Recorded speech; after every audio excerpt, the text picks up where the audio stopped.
saveur divine. Cette bonne nouvelle du royaume sera prêchée dans le monde entier pour servir de témoignage à toutes les nations. Alors viendra la fin. Ce pain céleste vous est présenté par Immaculée Niraneza.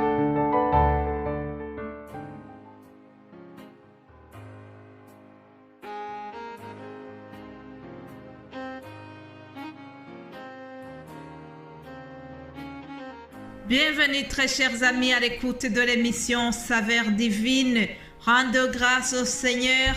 Je le remercie pour sa grâce parce qu'il nous a gardés, que toute la gloire lui revienne, car dans son amour, il nous a préservés et nous voilà encore ensemble pour partager sa parole et pour élargir le royaume de Dieu ensemble. Vous avez l'habitude que je commence par la lecture d'un psaume pour louer l'Éternel.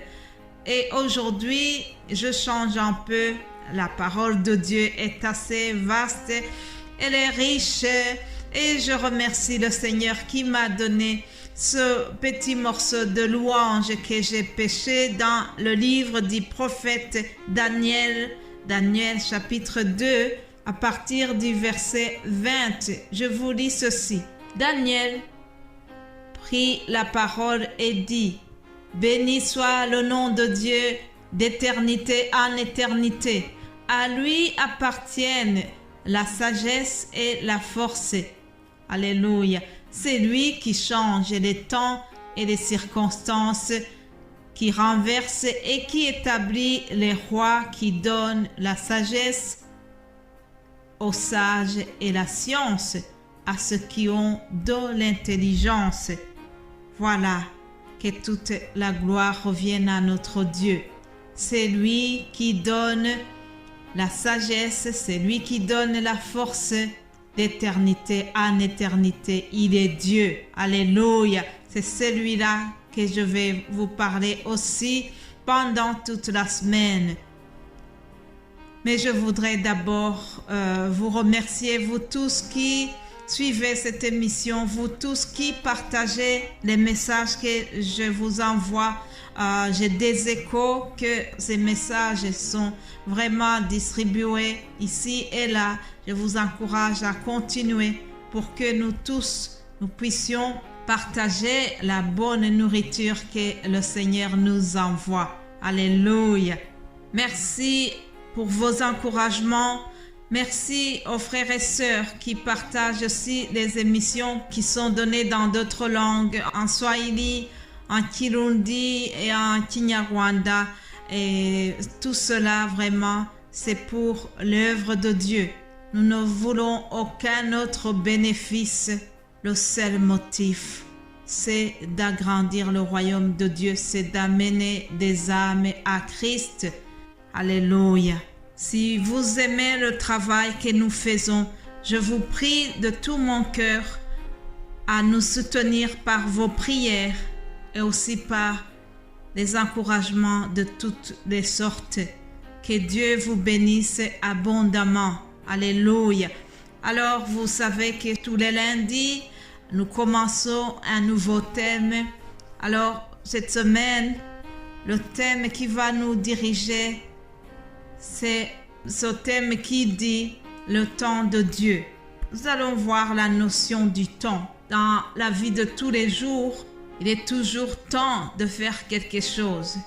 Je me suis réveillée, je me suis préparée, j'ai lu la Bible, j'ai prié et maintenant il est temps de vous partager la parole que j'ai préparée pour vous. Il est temps de partager ce que le Saint-Esprit m'a mis à cœur. Il est toujours temps de faire quelque chose. La notion du temps nous dirige dans tout ce que nous faisons. Mais le temps de Dieu n'est pas comme le temps de l'homme.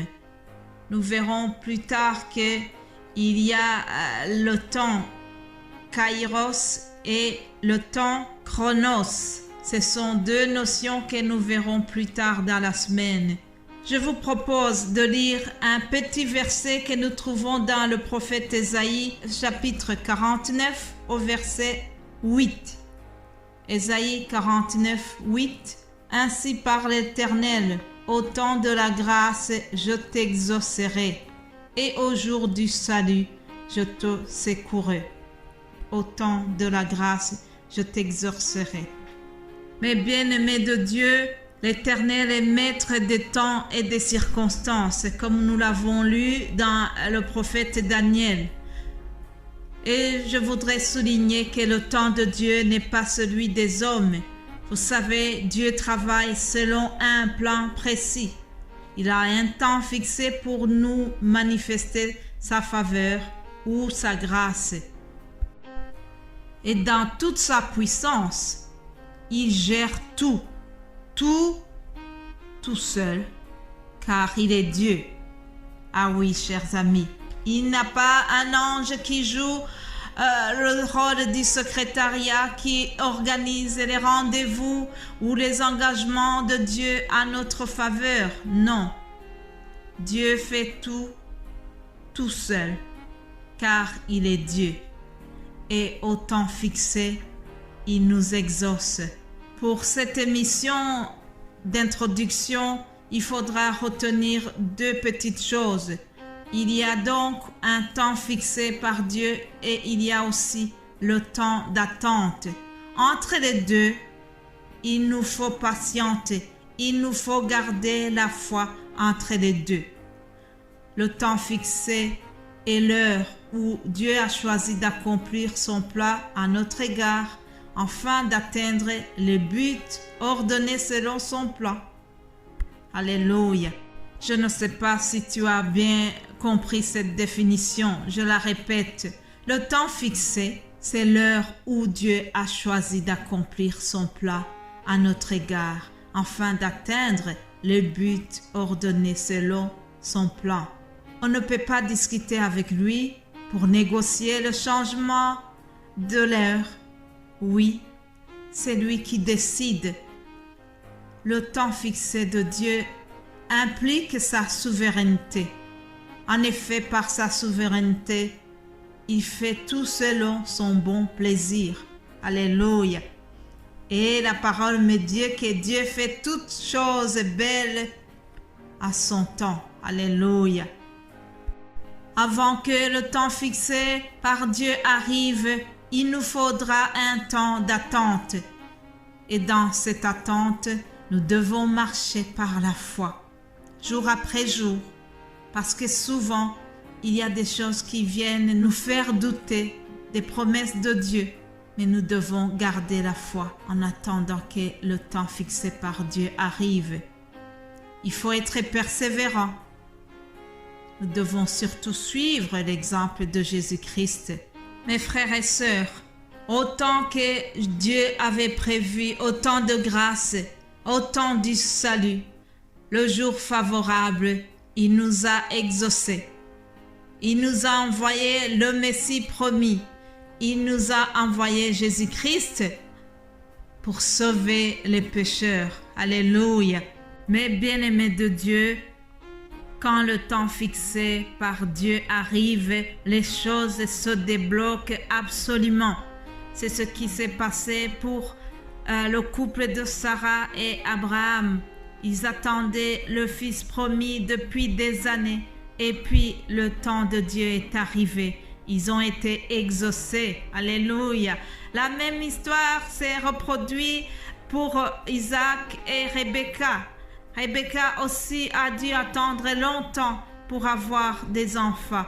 Mais le temps fixé de Dieu est arrivé et celle qui était stérile a enfanté. Alléluia. Parce que Dieu ne ment pas, chers amis. Ce qu'il a promis, il le fait absolument. Notre Dieu ne ment jamais. Ce n'est pas un homme pour mentir. Ce qu'il a promis, il l'accomplit quoi qu'il arrive, malgré la longueur du temps. Ce qu'il nous demande, c'est de persévérer, c'est d'attendre avec la foi. Et surtout, ne jamais abandonner, ne jamais se décourager, ne jamais chercher à s'arranger nous-mêmes parce que Dieu est au contrôle. Voilà, chers amis, ça c'était l'introduction de cette semaine et demain je continue cette méditation. Soyez bénis, passez une excellente journée et par la grâce de Dieu, je vous retrouve demain avec beaucoup de joie. Alléluia, amen.